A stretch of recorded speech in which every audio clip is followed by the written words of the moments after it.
Bonjour à tous et bienvenue dans cette deuxième vidéo consacrée à l'Irak. Alors dans une première vidéo, on avait vu, on voulait un petit peu donner, si vous voulez, les bases, les rappels historiques de l'Irak post-État islamique et expliquer en fait qu'est-ce qui a changé en fait en Irak depuis en fait la défaite du califat d'État islamique.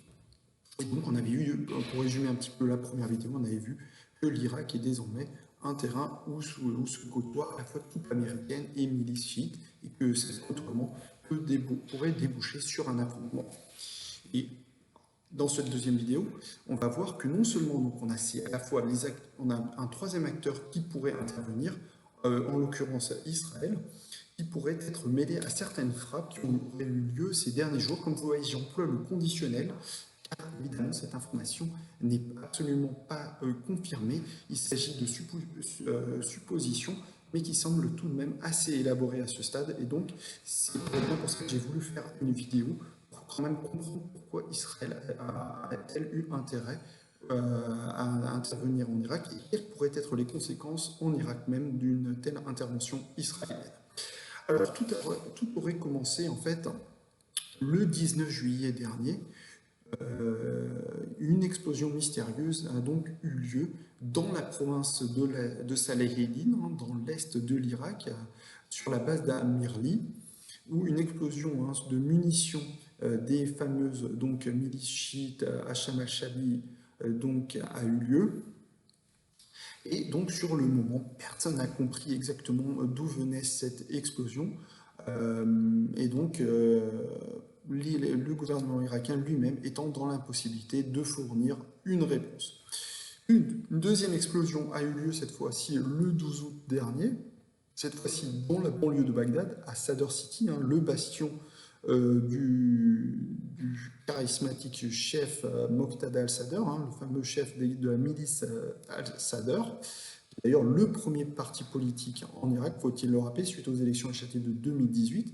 Et là, une base également a été visée, un dépôt qui appartient à la fois à Hacham al-Shabi et à l'armée irakienne a été visé. Et là, le bilan est quand même un peu lourd. On parle de 1 mort civil et 28 blessés. Et là également, la population, notamment de cet endroit, en total désarroi, et n'a pas compris d'où venait cette explosion.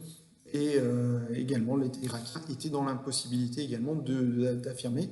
Il y avait à l'époque beaucoup de soupçons qu'en réalité, les États-Unis auraient été derrière cette attaque du fait qu'ils aient une présence en Irak. Et donc, logistiquement, c'est tout de même très faisable pour eux de pouvoir mener des opérations en Irak de façon discrète. Puis, il y a eu une troisième explosion, cette fois-ci dimanche dernier, dimanche 25 août, à Karim, dans l'ouest irakien, près de la frontière avec la Syrie. Et cette fois-ci, cette explosion a débouché sur la mort d'un commando du Kataïb Hezbollah, connu sous le nom de brigade numéro 45. Et seulement quelques heures après cette frappe, justement, le chef de Hacham al-Shabi, le chef de cette organisation, a affirmé qu'il affirme que c'était donc Israël qui était derrière cette frappe, non seulement du 25 août, mais également du 12 août et 19 juillet, et qu'il tient également les États-Unis comme responsables, je cite, ultime de ces frappes israéliennes. Alors, si elles sont avérées, ces frappes israéliennes seraient les premières frappes israéliennes en Irak depuis 1981, depuis la frappe de l'armée israélienne qui a visé le site nucléaire d'Ozirak. Et donc, on peut désormais aussi, à ce stade, on peut se poser la question pourquoi Israël aurait-elle intérêt à intervenir en Irak?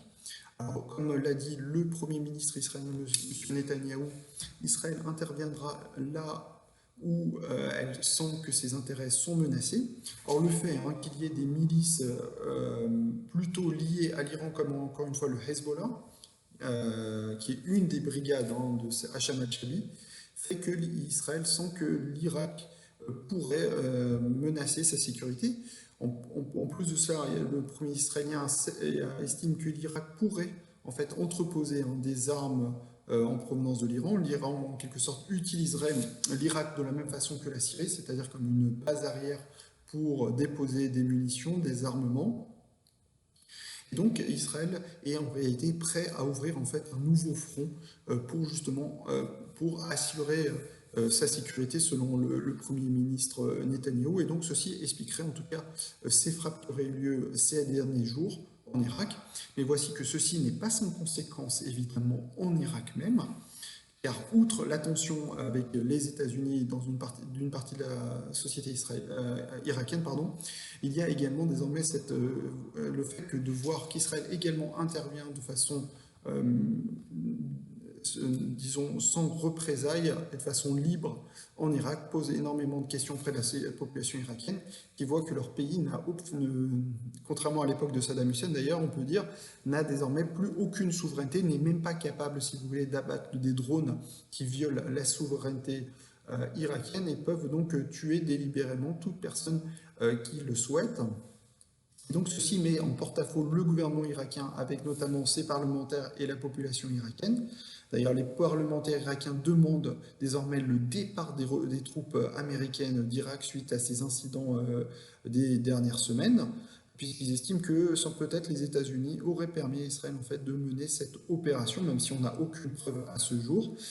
Et donc, on voit bien que désormais le gouvernement irakien, qui tentait de rester neutre jusqu'à ces dernières semaines dans le conflit qui oppose l'Irak aux États-Unis, est désormais obligé, face à cette colère de la rue et des parlementaires irakiens, de prendre une position soit en faveur des États-Unis ou en faveur de l'Iran.